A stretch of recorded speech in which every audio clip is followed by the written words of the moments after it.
Monsieur le Président de l'Assemblée générale des Nations unies, ici représenté, c'est avec un immense honneur que je m'adresse à vous aujourd'hui pour la première fois depuis que le peuple congolais m'a renouvelé sa confiance en m'élisant pour un second mandat à la tête de notre nation. Ayant eu l'occasion de prendre la parole devant vous par le passé, je suis particulièrement ému de pouvoir le faire à nouveau en ce moment significatif pour notre pays. La situation dans l'Est de la République démocratique du Congo est particulièrement préoccupante. La résurgence du groupe terroriste du M23, soutenu par le Rwanda, a provoqué une crise humanitaire sans précédent avec près de 7 millions de déplacés internes. Cette agression constitue une violation majeure de notre souveraineté nationale. Nous appelons la communauté internationale à condamner fermement ces actes et à imposer des sanctions ciblées contre le Rwanda pour son rôle déstabilisateur et néfaste. Nous exigeons le retrait immédiat et inconditionnel des troupes rwandaises de notre territoire. Bien que les récentes initiatives diplomatiques telles que les pourparlers de Luanda soient encourageantes, elles ne doivent aucunement occulter l'urgence de cette action essentielle. La République démocratique du Congo s'engage activement à établir une paix durable dans l'Est du pays et à promouvoir le développement économique ainsi que le bien-être social des communautés meurtries par ce conflit armé. Elle ne ferme cependant pas la porte à toute opportunité qui l'amènera à cette paix tout en n'aliénant pas sa souveraineté, encore moins son intégrité territoriale.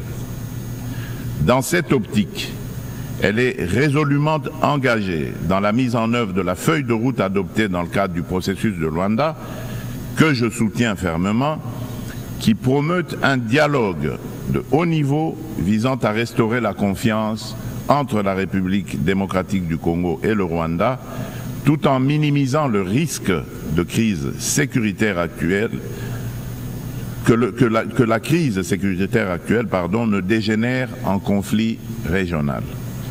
En outre, mon pays demeure ouvert à toute autre initiative de nos partenaires qui concourrait à l'atteinte de cet objectif noble de paix.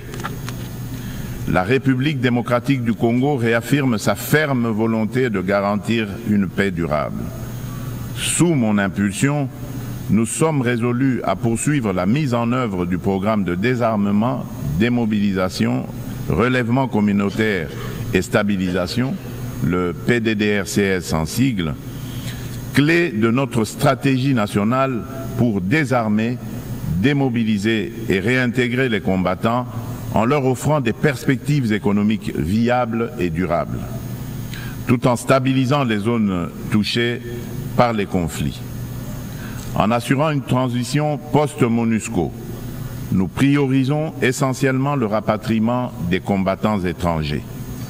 Le PDDRCS est un levier crucial pour la paix en République démocratique du Congo et j'invite nos partenaires et amis à le soutenir.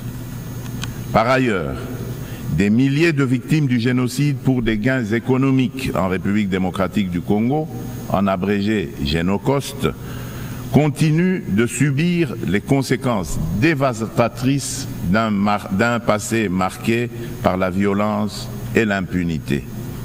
Reconnaître et traiter les effets de cette stratégie est crucial pour favoriser le rétablissement et la reconstruction des communautés touchées.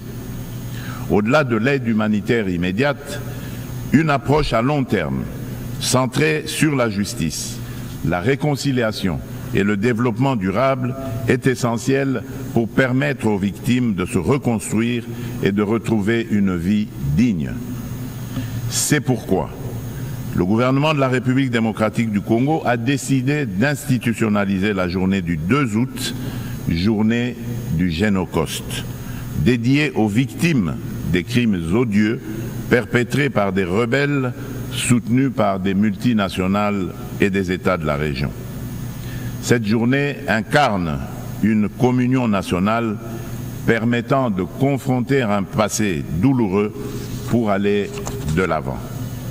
Elle est essentielle pour renforcer la conscience historique de notre pays et affirmer la détermination de la nation à prévenir la répétition de telles barbaries.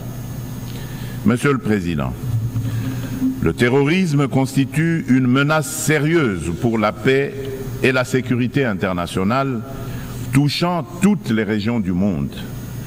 Après avoir sévi en Asie, en Europe occidentale et en Amérique du Nord, ce fléau semble désormais s'enraciner en Afrique.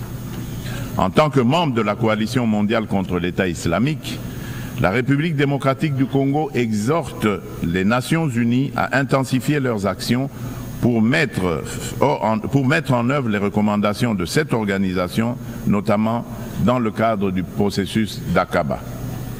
Le terrorisme qui sévit dans l'est de notre pays est étroitement lié au pillage et à l'exploitation illégale de nos ressources naturelles. Ces activités criminelles alimentent l'insécurité et financent les groupes armés, exacerbant les conflits dans la région des Grands Lacs.